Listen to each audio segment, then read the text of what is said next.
Hello my dear students, देखिए बेटा, आज मैं आप लोगों के लिए हाइड्रोकार्बन्स में एल्केन का सेकंड लेक्चर लेके आया हूं जिसका नाम है chemical properties of alkane. Alkane की किस किस तरीके से रिएक्शन हो सकती है, एल्केन पे हम क्या क्या डाल के क्या क्या प्रोडक्ट फॉर्म कर सकते हैं, ये हम इस लेक्चर के अंदर पढ़ेंगे। बेसिकली एनसीईआरटी के अंदर आपके पास 5-6 केमिकल प्रॉपर्टीज हैं जो एल्केन की हैं। ठीक है, तो हम पढ़ेंगे, ध्यान सुनिएगा, जो 12th में भी बहुत ज्यादा इंपॉर्टेंट है और नीट के अंदर भी इसके काफी सारे क्वेश्चंस आते हैं इंपॉर्टेंटली। ठीक है, तो चलिए स्टार्ट करते हैं, ध्यान सुनिएगा।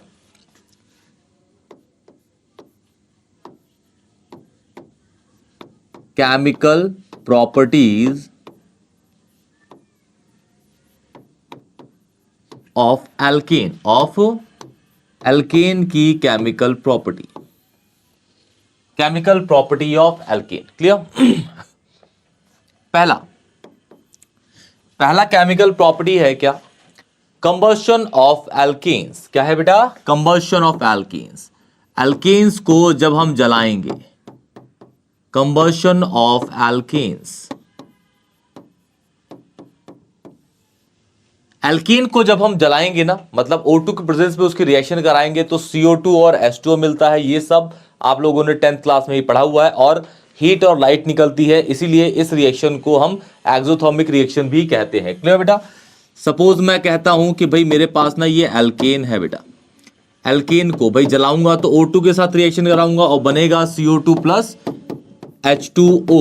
ठीक है, वाटर, और साथ में आपका डेल्टा मतलब हीट लाइट निकल जाता है, इसलिए एक्सोथर्मिक रिएक्शन की कैटेगरी में आता है, याद रखिएगा इसको। ठीक है, कौन सा एल्केन ले, ठीक है, किस तरीके से इसकी बैलेंसिंग होगी। अच्छा, ऐसी रिएक्शंस ना आप लोगों ने एंथैल्पी ऑफ कंबशन के अंदर थर्मोडायनेमिक्स में पढ़ी होगी पक्का, और इसकी बैलेंसिंग भी करी होगी क्योंकि ये हैशेस लॉ के अंदर यूज हुआ होगा। क्लियर? तो सपोज मैं कहता हूं कि भाई मेरे पास ना CH4 है, इसको अगर मैं O2 के साथ रिएक्ट कराऊं तो भाई बनेगा मेरा CO2 प्लस H2O, और हीट और लाइट निकलेगा, वो तो पता ही है सबको। ठीक है, अच्छा, इसको बैलेंसिंग करने के लिए भी आपको थोड़ा यहाँ पे एक फॉर्मूला यूज करना पड़ेगा। यहाँ पे तो जैसे ये एल्केन तो सिंपलेस्ट है CH4, तो हम इसको बैलेंस कर लेंगे बहुत इजीली। क्लियर? जैसे यहाँ पे 2 डाला और यहाँ पे 2 डाला, ये बैलेंस हो गया। लेकिन अगर कोई बड़ा सा एल्केन होता, जैसे पेंटेन हो गया, ऑक्टेन हो गया, 20 कार्बन का एल्केन हो गया, तब ऐसे रिएक्शंस को बैलेंस करने बहुत ज्यादा प्रॉब्लम आती है। लेकिन हम एक फॉर्मूला है इसका, उससे हम इस ऐसे कंबशन रिएक्शंस को बैलेंस कर सकते हैं। फॉर्मूला क्या है बेटा? CxHy plus x plus y/4 of O2 convert होगा ये x CO2 के अंदर प्लस y/2 ऑफ H2O के अंदर, y/2 ऑफ H2O के अंदर। ठीक है, जैसे सपोज मैं कोई से भी लेता हूं, सपोज मैं कहता हूं पेंटेन है मेरे पास, पेंटेन C5H12 होता है बेटा, प्लस मतलब यहां पे जो x है वो 5 है, y जो है वो 12 है। ठीक है, फॉर्मूले में डाल देते हैं, बैलेंस बनेगी सीधा बैलेंस, तो 5 प्लस 12 अपॉन 4 O2। x कितना है? 5 है, तो 5 CO2, y कितना है बेटा? 12, तो y/12 इज 6 H2O। क्लियर है बेटा? इसको जब हम सॉल्व कर देंगे तो ये हो जाएगा आपका 3, मतलब ये C5H12 plus 8O2 gives 5CO2 plus 6H2O। ये इसकी कंबशन रिएक्शन होगी बेटा, और ये बैलेंस भी होगी। क्या है ये? बैलेंस भी। तो ये है सबसे पहले आपकी कंबशन रिएक्शन। क्या है बेटा? Combustion reaction. सेकेंड रिएक्शन है आपकी, वो है FRSR, free radical substitution reaction, जो कि हमने GOC के अंदर टाइप्स ऑफ ऑर्गेनिक रिएक्शन के अंदर भी करा हुआ है। ठीक है बेटा, तो इसको नोट कर लीजिए, और कोई भी डाउट होगा ना तो प्लीज बेटा कमेंट सेक्शन में जरूर बताइएगा। वीडियो को लाइक करिएगा, वीडियो अगर अच्छी लगे अपने दोस्तों को भी शेयर करिएगा बेटा। चलिए स्टार्ट करते हैं। सेकंड है आपका free radical substitution reaction, free radical substitution reaction, इसको हम FRSR रिएक्शन भी कहते हैं। ठीक है, FRSR। जैसे फ्री रेडिकल आपको पता है, होमोलिटिक फिजन आप लोगों ने पक्का सुना होगा, जहां पे इक्वल डिस्ट्रीब्यूशन होते हैं इलेक्ट्रॉन्स के। ठीक है बेटा? ठीक है, जैसे मैं आपको बता भी देता हूं, फ्री रेडिकल कौन सा यहां पे रिएजेंट के रूप में यूज होगा, वो होगा Cl2 सनलाइट के साथ, Hnu इज सनलाइट। ठीक है, ये Hnu लिखा हुआ है, तो यहाँ पे Cl और Cl की इलेक्ट्रोनेगेटिविटी सेम है, तो यहाँ पे कोई भी इलेक्ट्रॉन अट्रैक्ट नहीं करेगा, दोनों अपने अपने इलेक्ट्रॉन्स लेके निकल जाएंगे। जब दोनों अपने अपने इलेक्ट्रॉन लेके निकलेंगे तो यहाँ पे ना नेगेटिव चार्ज क्रिएट होगा ना ही पॉजिटिव होगा, एक डॉट आएगा, उसे बोलेंगे हम यहाँ पे रेडिकल। क्या बोलेंगे इसको? रेडिकल। क्या बोलेंगे बेटा? रेडिकल। यही जो चीजें हैं ये इसे कहलाते हैं फ्री रेडिकल। Free radical. और किसके हैं? Chlorine free radical. Free radical हमेशा फ्री रेडिकल से ही अटैक करता है। क्लियर बेटा? ओके, देखिए सपोज मैं कहता हूं कि भाई मेरे पास एक एल्केन है, सुनिएगा ध्यान से बेटा। इसके अंदर मैंने डाल दिया Cl2 के साथ HNu। HNu है, इसका मतलब Cl2 के साथ HNu है, मतलब वहां पे 2 मोल Cl रेडिकल है, फ्री रेडिकल है। तो आपका एक Cl इसके H के साथ अटैक करके HCl निकल जाएगा और जो दूसरा Cl है वहीं पे अटैक कर जाएगा, वो बन जाएगा आपका CH3Cl। तो ये बेसिकली आपका बन गया 1 क्लोरोमीथेन। क्या बन गया बेटा? 1 क्लोरोमीथेन। ध्यान से देखिएगा बेटा, और बड़े बड़े कंपाउंड्स भी करवा देंगे, ध्यान से देखिएगा। और इसको रिएक्शंस में करके दिखाते हैं। ये तो अल्काइल लाइट बन जाएगा ना, एल्केन है, तो जैसे CH4 के लिए ये है ना, CH4 के लिए एल्केन यहाँ पे हमने ले लिया, CH4 के अकॉर्डिंग ये कंपाउंड बन गया, तो ये 1 क्लोरोमीथेन हो गया। क्लियर बेटा? ध्यान से देखिएगा। अब इसके बड़ा कंपाउंड लेते हैं। सपोज मैं कहता हूँ कि भाई मेरे पास ना CH3 CH2 CH3 है, ठीक है, और इसमें डाल दिया मैंने Cl2 के साथ HNu, ठीक है। तो यहाँ पे तो इसका मतलब तो आपको पता ही है 2 रेडिकल्स हैं, ठीक है।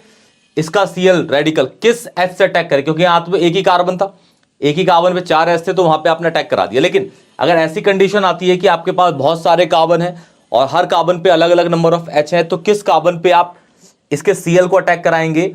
उस कार्बन पे Cl को अटैक कराएंगे जिस कार्बन पे हाइड्रोजन कम होंगे। क्या होगा? कम होंगे। तो इस पे 3 है, इस पे 2 है, इस पे 3 है, तो इस पे अटैक कराएंगे। इसका एक H इसके Cl के साथ निकल जाएगा। अब भाई यहां से जब H निकला तो इसकी एक पोजीशन खाली हो गई, तो दूसरा वाला Cl उसी कार्बन पे अटैक कर जाएगा। आप बोलेंगे सर ऐसा क्यों हुआ?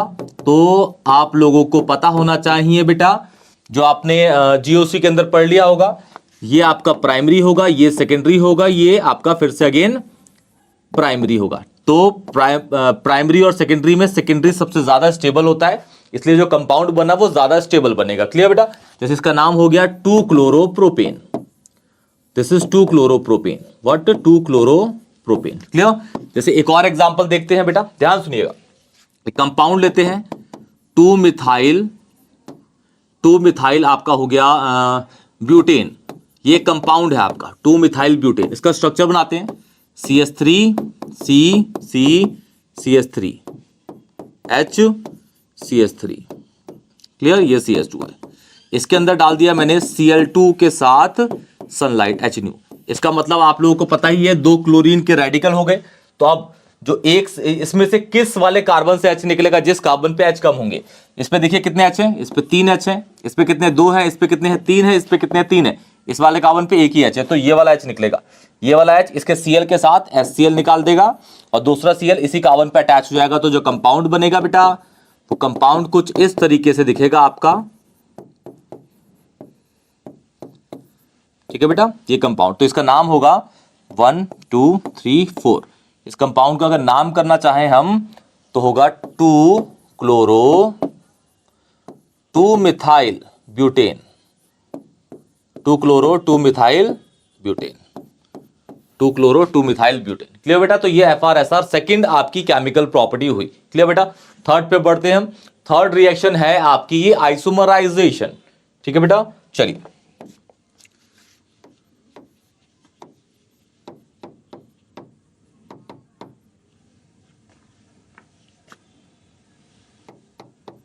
Isomerisation of alkene. तो होगा क्या इसके अंदर? आपके पास सपोज कोई भी एल्केन है बेटा, कोई भी एल्केन है आपके पास। इसके अंदर अगर आपने डाल दिया, ठीक है, आपने इसके अंदर डाल दिया बेटा एनहाइड्रस AlCl3। एनहाइड्रस का मतलब है, ऐसे लिख देता हूं पहले, बिना पानी का। एनहाइड्रस सूखा हुआ AlCl3। जैसे घर के अंदर आपका एनहाइड्रस NaCl होता है, खाने वाला नमक, वैसे ही ये होगा आपका एनहाइड्रस AlCl3। जैसे किसी भी एल्केन के अंदर अगर आप डालेंगे एनहाइड्रस AlCl3, ये एनहाइड्रस लिखा हुआ है, जिसकी पूरी फॉर्म यहां लिख दिया मैंने। ठीक है बेटा? ओके, तो जो आपका जो प्रोडक्ट बनेगा, इस एल्केन के जितने पॉसिबल आइसोमर्स होंगे वो यहां फॉर्म हो जाएंगे। All possible isomers will be form, ठीक है, फॉर्म। अच्छा, एल्केन में, ठीक है, ये बन जाएंगे। अब दिखाऊंगा एग्जांपल। एल्केन के अंदर मीथेन, इथेन, प्रोपेन के आइसोमर ही नहीं बनते, स्टार्ट होते हैं ब्यूटेन से, ठीक है। तो ब्यूटेन का देखते हैं। ब्यूटेन का फॉर्मूला अगर चेक करें तो C4H10 होगा, इसके अंदर डाल दिया मैंने एनहाइड्रस AlCl3, ठीक है, AlCl3। तो इस कंपाउंड के रेस्पेक्ट में कितने स्ट्रक्चर बन सकते हैं इसके? पहला बन सकता है CH3, CH2, ठीक है।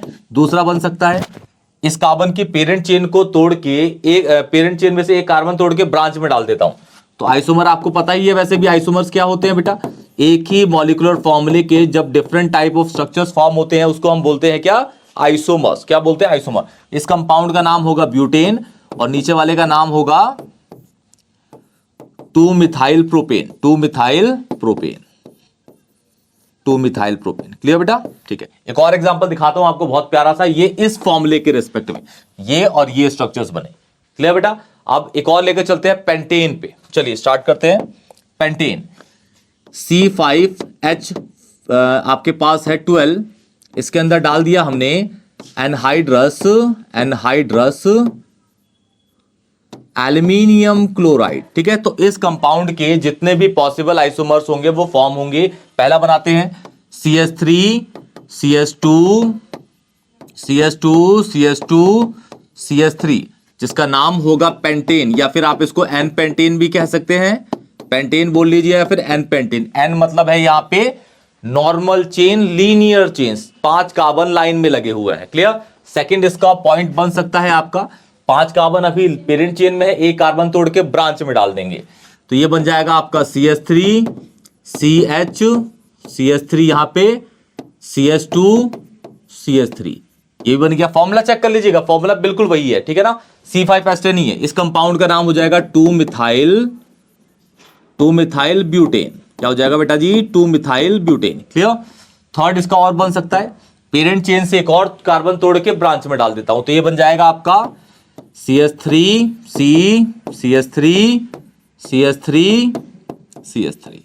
इस कंपाउंड का नाम हो जाएगा 2,2 डायमिथाइल प्रोपेन। तो ये आपकी थर्ड केमिकल प्रॉपर्टी खत्म हो चुकी है। नाम था उसका आइसोमराइजेशन। अब बढ़ते हैं फोर्थ पे, नाम है एरोमेटाइजेशन।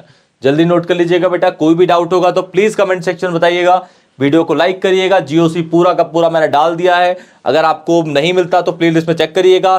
प्लेलिस्ट में ना मिलेगा तो प्लीज कमेंट करिएगा, मैं आपको लिंक सेंड कर दूंगा बेटा जी। क्लियर? वीडियो अगर अच्छी लगे अपने दोस्तों को भी शेयर करिएगा। क्लियर बेटा जी? ओके, चलिए बढ़ते हैं फोर्थ केमिकल प्रॉपर्टीज पे। नाम है उसका एरोमेटाइजेशन।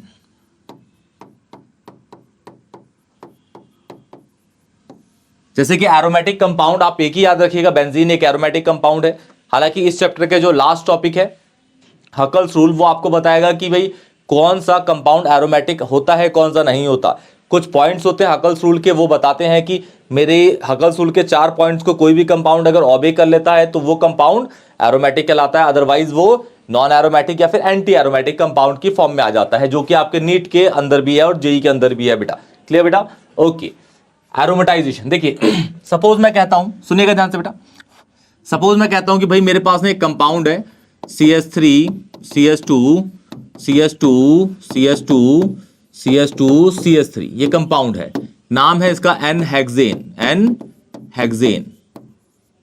हेक्सेन।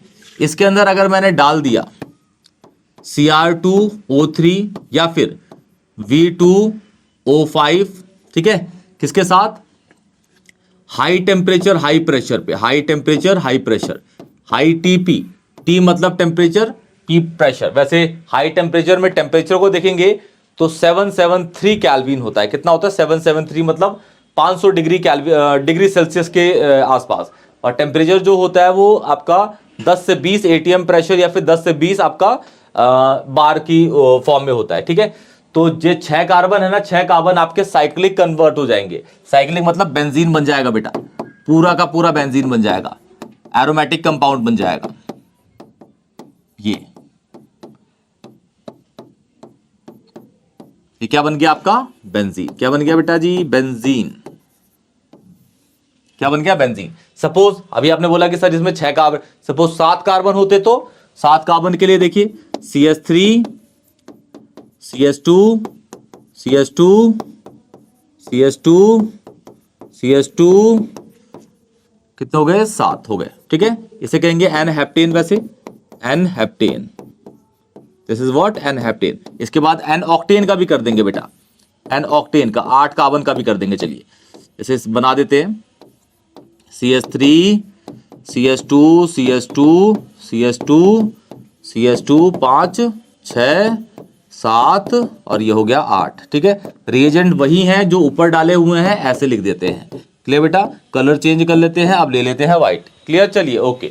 तो इसमें कितने कार्बन है? 7 कार्बन है। 6 कार्बन का तो क्या बन जाएगा? बेंजीन। बचेगा 1 कार्बन, वो बेंजीन पर अटक जाएगा। तो ये बेंजीन ऐसे होता है, 6 कार्बन का बन गया बेंजीन और 1 कार्बन ऊपर अटक गया। तो इस तरीके से इसकी एरोमेटाइजेशन होगी। और इस वाले को तो बेंजीन बोला, 6 कार्बन का बेंजीन, उस पर 1 अटक गया तो उसे बोलते हैं टोलुइन। क्या बोलते हैं बेटा इसे? टोलुइन कॉमन नेम है इसका। और IUPAC करेंगे तो 1 मिथाइल बेंजीन, 1 मिथाइल बेंजीन बन जाएगा। ठीक है, ऐसे ही इसके अंदर 8 कार्बन है, 6 कार्बन का बन जाएगा क्या? बेंजीन। लेकिन जो 2 कार्बन बाकी रहेंगे, 2 कार्बन बाकी रहेंगे, वो एक ही कार्बन, बेंजीन के एक ही कार्बन पे अटैच नहीं होंगे, वो 2 कार्बन अलग अलग जगह पे अटैच होंगे। एक बन जाएगा यहां पे, एक बन जाएगा यहां पे। तो इसके अकॉर्डिंग, इस पोजीशन के अकॉर्डिंग ये वाली कौन सी है? इस वाले के अकॉर्डिंग ये वाली पोजीशन है ऑर्थो, तो ये हो जाएगा। अच्छा, बेंजीन पे एक CH3 लगता है तो उसे बोलते हैं टोलुइन। बेंजीन पे 2 CH3 अटैच होते हैं, उसे बोलते हैं जाइलीन। इस कार्बन के अकॉर्डिंग ये वाली पोजीशन ऑर्थो है तो इसे बोलेंगे ओजाइलीन। क्या बोलेंगे? ओजाइलीन। ओजाइलीन। ठीक है बेटा। अब आप कह सकते हैं सर इसके ये जो ये CH3 लगा है वो यहां भी लग सकता था, तो बिल्कुल बेटा यहां भी लग सकता था, तो इसको बोलते एमजाइलीन। यहां वो लगता तो इसे बोलते एमजाइलीन, एमजाइलीन। ठीक है, और अगर इस जगह पे लगता CH3 तो आपका बन जाता, जैसे यहां बना देता हूं मैं CH3, तो इसे बोलते पीजाइलीन। ऑर्थो मेटा पैरा पोजीशंस होती हैं बेटा। ठीक है, तो 3 प्रोडक्ट पॉसिबल बनते हैं इसके अंदर। तो ये आपकी 4th chemical property of alkene है, नाम है इसका एरोमेटाइजेशन। 5th है आपकी इंपॉर्टेंट, बहुत ज्यादा इंपॉर्टेंट है, तो इसको लास्ट करेंगे इसमें, नाम है उसका पायरोलिसिस ऑफ एल्केन। अब पायरोलिसिस मतलब एल्केन को बहुत ज्यादा हीट में डाल के तोड़ देना। ठीक है, और तोड़ के क्या क्या फॉर्म होंगे वो भी आपको दिखाते हैं। ध्यान देखिएगा बेटा, बहुत इजी है। 5th है आपकी pyrolysis, pyrolysis of alkanes, alkanes का pyrolysis, pyrolysis of alkanes, pyrolysis of alkane. देखिए बेटा, अगर आपके पास कोई भी एल्केन है, सुनिएगा ध्यान से, इसको अगर आप बहुत ज्यादा हाई टेम्परेचर में डालते हैं, हाई टेम्परेचर मतलब कह लीजिए 500 डिग्री सेल्सियस के अराउंड, 500 डिग्री सेल्सियस के अराउंड। ठीक है, तो ये जो एल्केन है ये किस किस तरीके से ब्रेक हो सकता है? सबसे पहला, इस एल्केन में से हाइड्रोजन गैस निकल जाएगी। अगर एल्केन में से हाइड्रोजन गैस निकल जाएगी तो बचेगा क्या बेटा? एल्कीन बचेगा। क्या बचेगा? एल्कीन। पहला केस तो ये हो सकता है। ठीक है, पहला केस ये हो गया। दूसरा केस क्या हो सकता था बेटा?